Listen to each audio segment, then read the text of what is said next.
जय श्री राम। जौन चलावे हम कहे तुम्हारे, हो ना से नहीं सोच हमारे। एक ही डर डर पत मन मोरा, प्रभु मही देव साप अति घोरा। यदि मैं आपके कथन के अनुसार नहीं चलूंगा तो भले ही मेरा नाश हो जाए, मुझे इसकी चिंता नहीं है। मेरा मन तो हे प्रभु केवल एक ही डर से डर रहा है कि ब्राह्मणों का शाप बड़ा भयानक होता है। होई विप्र बस कवन विधि, कहु कृपा करिसो। तुम तजि दीन दयाल निज, हितु न देखं को। लखन सिया राम जय जय राम। वे ब्राह्मण किस प्रकार से वश में हो सकते हैं, कृपा करके वह भी बताइए। हे दीन दयालु, आपको छोड़कर और किसी को मैं अपना हेतु नहीं देखता। सुन नृप विविध जतन जग माही, कष्ट साध्य पुनि होहि कि नाहि। एहि एक अति सुगम उपाय,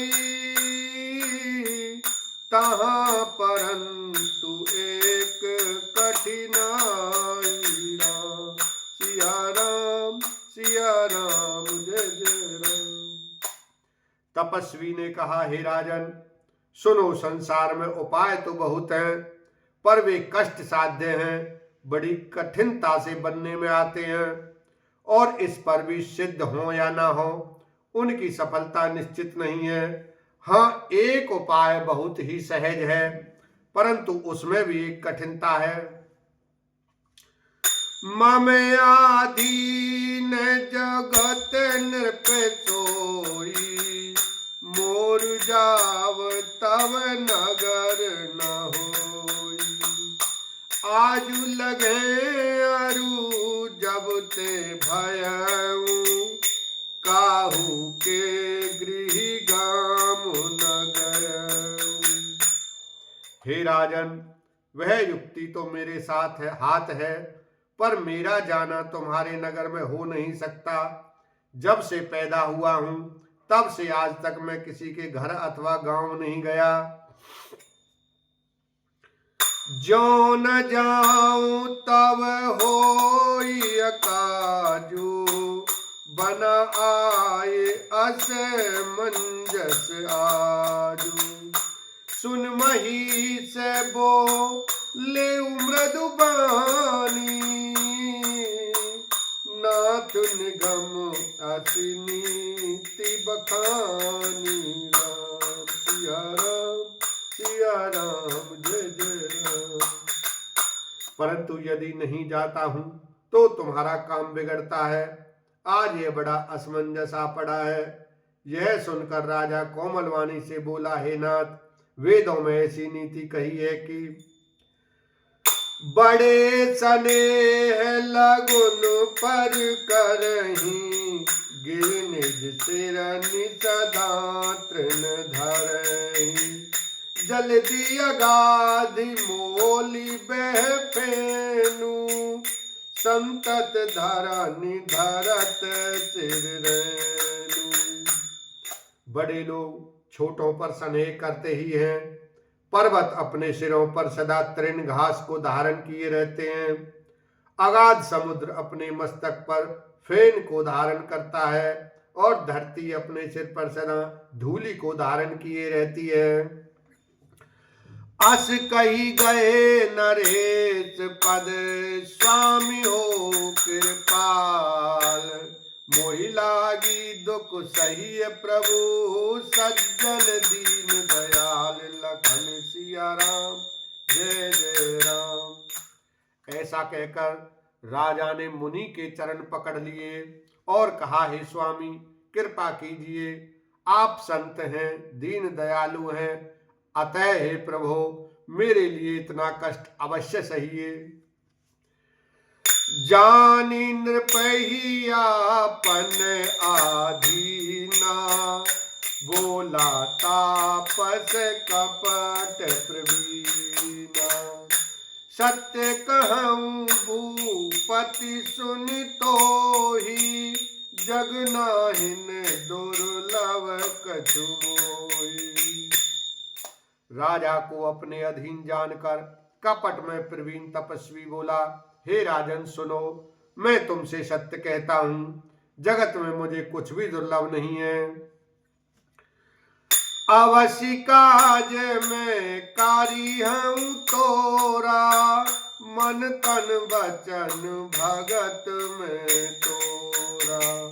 जोग जुगति तप मंत्र प्रभाऊ, फलई तबई जब करिय दुराऊ। मैं तुम्हारा काम अवश्य करूंगा, क्योंकि तुम मन, वाणी और शरीर तीनों से मेरे भक्त हो। पर योग, युक्ति, तप और मंत्र का प्रभाव तभी फलीभूत होता है जब वे छिपा कर किए जाते हैं। जो नरेश में करो रसोई, तुम पर सऊ मोहि जान न कोई। अन्न सजोई जोई भोजन करई, सोई सोई तव आयस अनुसरई। हे नरपति, मैं यदि रसोई बनाऊं और तुम उसे परोसो और मुझे कोई जानने न पावे, तो उस अन्न को जो जो खाएगा सो सो तुम्हारा आज्ञाकारी बन जाएगा। पुनितिन के गृह जेवई जो, तब बस होए भूप सुन सो। जाई उपाय रचऊ नृप एहू, संबत भरि संकल्प करेऊ। यही नहीं, उन भोजन करने वालों के घर भी जो कोई भोजन करेगा, हे राजन सुनो, वह भी तुम्हारे अधीन हो जाएगा। हे राजन, जाकर यही उपाय करो और वर्ष भर भोजन कराने का संकल्प कर लेना। नित नूतन द्विज सहस सत, बरेउ सहित परिवार। मैं तुमरे संकल्प लगी, दिनहि करबि देवनार। लखन सिया राम जय जय राम। नित्य नए 1,00,000 ब्राह्मणों को कुटुंब सहित निमंत्रित करना। मैं तुम्हारे संकल्प के काल अर्थात 1 वर्ष तक प्रतिदिन भोजन बना दिया करूंगा। एहि विधि भूप कपट अति थोरे, होई हई सकल विप्र बस तोरे। करी हई विप्र होम मख सेवा, कई प्रसंग सहजई बस देवा। हे राजन, इस प्रकार बहुत ही थोड़े परिश्रम से सब ब्राह्मण तुम्हारे वश में हो जाएंगे। ब्राह्मण हवन यज्ञ और सेवा पूजा करेंगे तो उस प्रसंग संबंध से देवता भी सहज ही वश में हो जाएंगे। बोलो सियावर रामचंद्र की जय, उमापति महादेव की जय।